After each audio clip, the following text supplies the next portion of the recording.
I have three scriptures I want to share with you today. The first is 1 Peter 5, 6, and 7. So humble yourselves under the mighty power of God, and in his good time he will honor you. Give all your worries and cares to God, for he cares about what happens to you. The next one is Psalm 37, 5. Commit everything you do to the Lord, trust him, and he will help you. And the last is Proverbs 16, 9. We can make our plans, but the Lord determines our steps. Last week, I told Denise that I would love some speaking experience, and she asked if I would do the devotional this week. We agreed on a topic, and she asked if I had a verse that went along with it. Well, at the time, I didn't, but I knew God would come up with something. As I was putting it together, I was praying about it, and I just said, God, I don't want to just come up with, have to go looking through the Bible to try to find something that'll fit into that little place. Can you just give me one that will work? So anyway, yesterday I was reading my own devotional, and all three of these verses were attached, and they were perfect for what I needed. So I was like, well, thank you. There we go. Done. So I've not always been a writer. My undergraduate degree is in music education, and I taught band for 8 years before we had kids. I've always been kind of a just tell me what to do and I'll do it kind of person. I'm not super creative. The last 12 years took our family through some events that could really only come out of a strange fiction book, and I began to sense that I needed to tell our story. The story will come at another time. Today I want to share with you how God's timing really is everything, and how he takes our humble efforts to help us as we trust in him. So my story had been simmering for a very long time. I didn't know how to write it. Last summer, I happened to get an email from Glen Eyrie Conference Center because we had attended several other conferences there. I didn't even know there were writers' conferences. This is how up I was on writing. But I decided I better go. The conference started with a very personal message to me from God. As I was driving in the gate, before I even got to check in, a huge herd of bighorn sheep just surrounded my car. It was so cool because I've been to the mountains so many times and I'm always like, oh, come on, God, show me some animals. I want to see something. I've never seen bighorn sheep except at the zoo on their fake rock. And so I was driving in and literally had to stop. I had to wait for them all to go by, and I was taking pictures with my cell phone. It was the coolest thing. And I knew right then that God had just allowed me to see that. It felt like he brought them out of the mountains and let them just walk right in front of my car. I felt him saying, you're right where I want you, and there are amazing things in store for you here. It was so cool. So that night, there were 4 authors leading the conference, and they each told us a little bit about their approach to their sessions, and then we all got to pick who we wanted to go listen to. Well, I chose Angie Hunt because she uses a formula and gets it done, and that just fits with my personality, so I went with it. I came home just with my head swimming with new ideas and so many plans. I wrote this in my journal. What do you want me to do with all this stuff I learned? And I just heard, do it. Oh, okay. I was like, is it too much? Well, for you, yeah, but not for me. I asked if it was okay for me to buy a MacBook and this writing program that Angie used. Yeah, it's good, go for it. Okay. So the first weekend after the conference, I bought my computer and the writing program, and I looked at my calendar just like Angie said.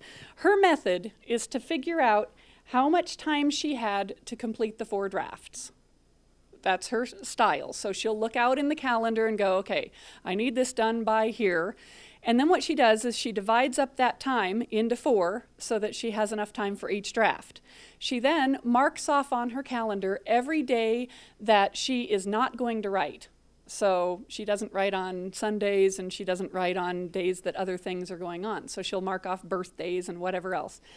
Then she divides the number of days in each draft by the number of words needed. She's very particular.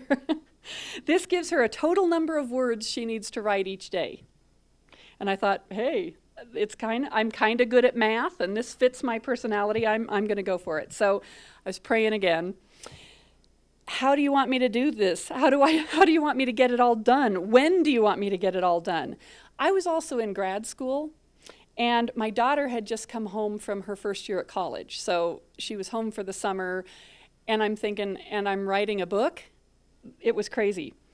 So here's what I heard again. And I don't know about you, but God kind of talks to me in funny ways, and ways that are not how I would talk, so I kind of know it's him.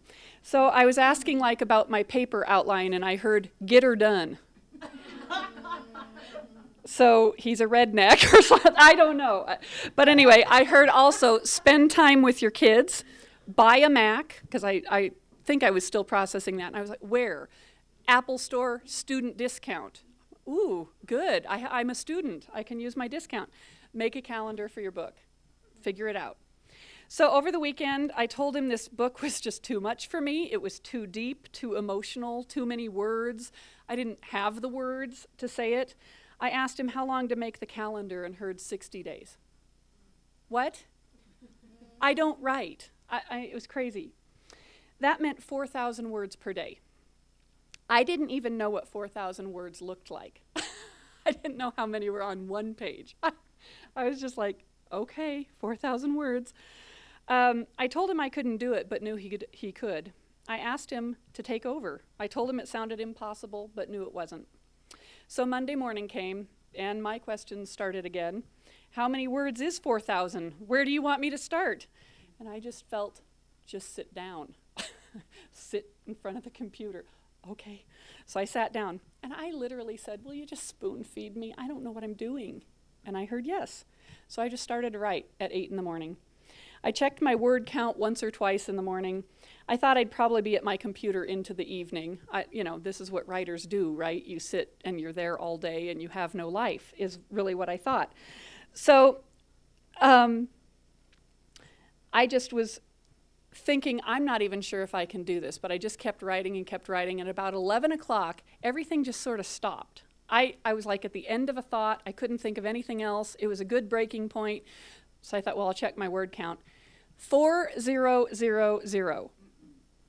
And I just cracked up. I'm like, are you kidding me? 4,000 words in 3 hours, and I don't know what I'm doing. It was hysterical. I just started laughing. I started singing. I was like dancing. I went out to lunch with a friend. I'm like, I can do this. Oh my gosh. It was amazing. I was humble. He honored me in his good time. I didn't need to worry because he cares even about my word count. I committed it to him and he helped me. I made my plans, but he determined my steps. I just had to ask and listen. So I finished my 76,000 word book in less than 60 days. It's a memoir, and they don't sell unless you're famous or in a scandal, and I'm neither. So my book is sitting in my computer. I earned my master's in marriage and family therapy in May, and went back to the writers' conference again in June, where I ran into a publisher that I had met with a year ago, and he wanted to know how my project was going, so we've had coffee. And he basically helped me figure out how to turn this memoir into something that's going to be for a very broad audience and will teach a lot of things using some of the stories. I'm going to be teaching a class to share what I've learned through our family trials, and this will become the outline for my book, and I plan to submit an updated proposal later this fall.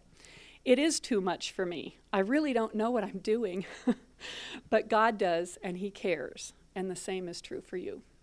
Thank you.